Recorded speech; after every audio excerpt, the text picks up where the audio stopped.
Hello students, welcome to the English class. Today we will discuss the third part of the lesson Glimpses of India, and this part is named as Tea from Assam and it is written by Arup Kumar Dalla. Earlier in the previous classes we have discussed the two more parts of this lesson. That was first one was the bakers from Goa and second one was Kurk. And this is the third part. So let us start the story. Pranjal, a youngster from Assam, is Rajveer's classmate at school in Delhi. Pranjal's father is the manager of a tea garden in Upper Assam, and Pranjal has invited Rajveer to visit his home during the summer vacation. So Pranjal and Rajveer are two classmates at a school in Delhi, and Pranjal belongs to Assam, and therefore he invited his friend Rajveer to visit his hometown during the summer vacations. Chai garam chai, a vendor called out in a high-pitched voice. He came up to their window and asked, Chai saab? Then when they were traveling in the train, then all of a sudden a vendor came near their window and shouted in a very high-pitched voice, that is chai garam chai. Give us 2 cups, Pranjal said. They sipped the steaming hot liquid. Almost everyone in their compartment was drinking tea too. So Pranjal took 2 cups of tea from that vendor and they began to have that tea. And in their apartment, all the people, those who were traveling along with them, they also were, almost everyone was enjoying the drink. Do you know that over 80 crore cups of tea are drunk every day throughout the world? Rajveer said. Wow, exclaimed Pranjal. Tea is really very popular. So Rajveer discussed with Pranjal that over 80 crore cups of tea are drunk every day throughout the world, and on this Pranjal got surprised and he just told that tea is very popular in our country. And not only in our country, even in the world, everyone loves to have this drink. The train pulled out of the station. Pranjal buried his nose in his detective book again. Rajveer too was an ardent fan of detective stories. So when train started moving, then Pranjal again started reading the detective book, and Rajveer too loves the same kind of detective books to read. But at the moment he was keener on looking at the beautiful scenery. It was green everywhere.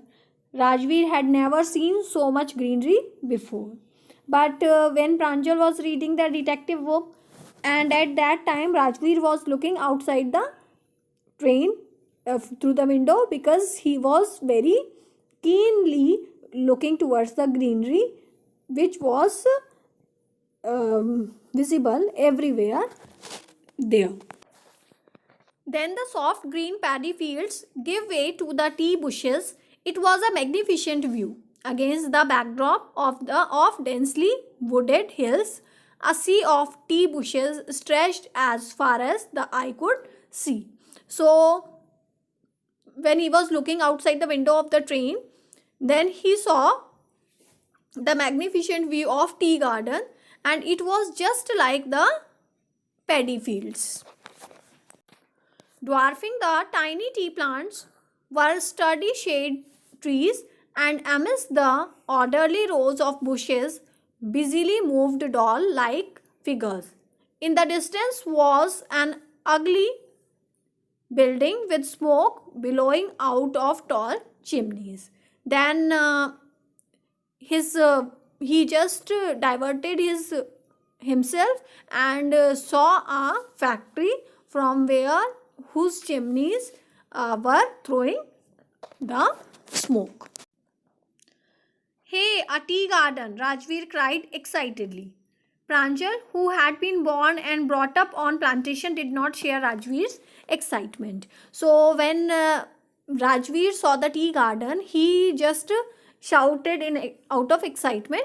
But Pranjal had seen the tea gardens very normally because he belonged to that particular place. Therefore, he was not as excited as Rajveer. Therefore, he just acted normally. Oh, this is the country now, he said.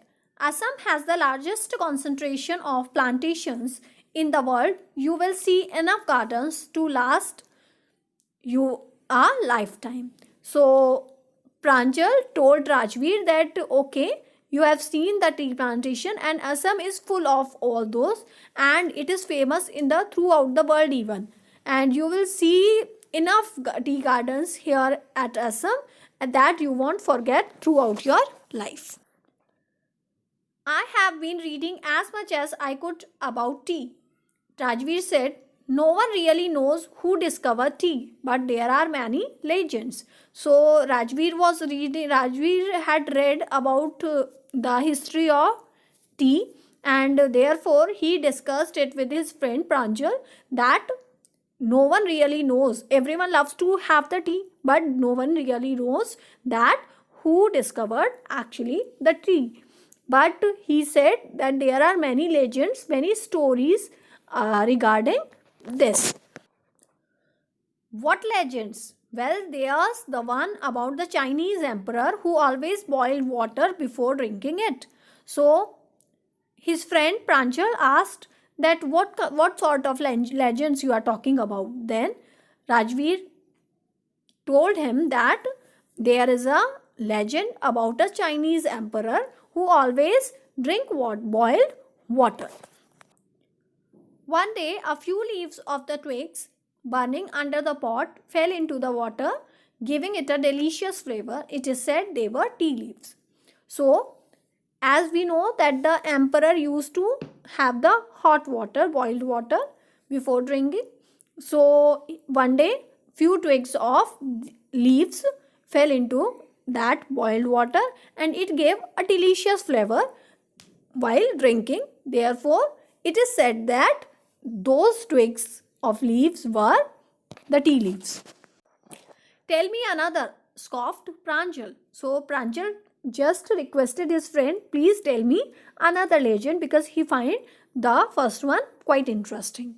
Then we have an Indian legend too. Bodhidharma, an ancient Buddhist ascetic, cut off his eyelids because he felt sleepy during meditation. So Rajveer told him that another legend is the Indian one, and in which the Bodhidharma, who was an ancient Buddhist ascetic, he cut off his eyelids because he used to sleep. He felt sleepy during the meditations. Tea plants threw out of his eyelids. The leaves of these plants, when put in hot water and drunk, banished sleep. Tea was first drunk in China, Rajveer added, as far as back as 2700 BC. So he says that when he cut off his eyelids, that Buddhist, then tea plants grow out of those eyelids, and therefore after drinking this with hot water, the sleep gets vanished. Rajveer also told that first of all tea was used or drunk in China, and in fact words such as tea, chai and chini are from Chinese.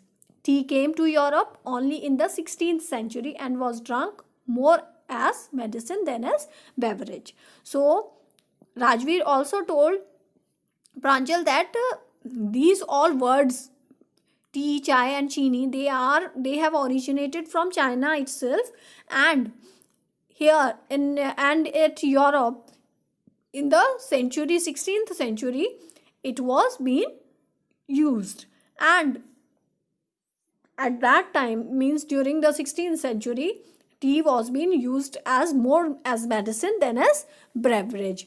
And right now, presently, we all have it as a beverage, not as a medicine. The train clattered into Mariani Junction. The boys collected their luggage and their way to the crowded platform. Pranjal's parents were waiting for them. So they reached, finally the two boys reached to their destination, and they collected their luggage, and the platform was quite crowded, and Pranjal's parents were there to receive them. Soon they were driving towards Dekhiavari, the tea garden managed by Pranjal's father. An hour later, the car veered sharply off the main road. So, when they reached there, then they moved towards the garden which was being managed by Pranjal's father. And after an hour, they reached on the main road. They crossed a cattle bridge and entered Dekhiabari tea estate. On both sides of the gravel road were acre upon acre of tea bushes, all burned to the same height. So, when they were on the main road, and within no time, they reached Dekhiabari tea estate, and on the both side of the gravel road, they saw tea bushes, and all tea bushes were of same height. Groups of tea pluckers with bamboo baskets on their back, wearing plastic aprons, were plucking the newly sprouted leaves. So many tea pluckers were there. They were engaged there for plucking the tea leaves, and they were having the bamboo baskets on their backs, and they were wearing the plastic aprons, and they all were plucking the newly sprouted tea leaves. Pranjal's father slowed down to allow a tractor pulling a trailer load of tea leaves to pass. This is the second flush or sprouting period, isn't it, Mr. Barua? Rajveer asked. Then Rajveer observed all the things very keenly, and when Pranjal's father slowed down his car to allow the tractor who was loaded with tea leaves, so he asked, means Rajveer asked from Pranjal's father, that this is the second flush of the sprouting period, isn't it? Because Rajveer has studied everything regarding the tea gardens. It lasts for May to July and yields the best tea. You seem to have done your homework before coming. So his father, Pranjal's father, replied to Rajveer that yes, and it will last from May to July, and best tea is being produced during this period. And he also added by saying that you have done a very good homework before coming here. Pranjal's father said in surprise, "Yes, Mr. Barua." Rajveer admitted, "But I hope to learn much more while I am here." So Rajveer just accepted that yes, I have read a lot about tea gardens before coming here, but I want to add more to my information. So students, this is all your third part of Glimpses of India, that is Tea from Assam, written by Arup Kumar Dalla. I hope you all have understood the chapter very well. It is the experience of two students, Pranjal and Rajveer, just like you. So they have visited tea gardens and they have shared their experience here. Thank you.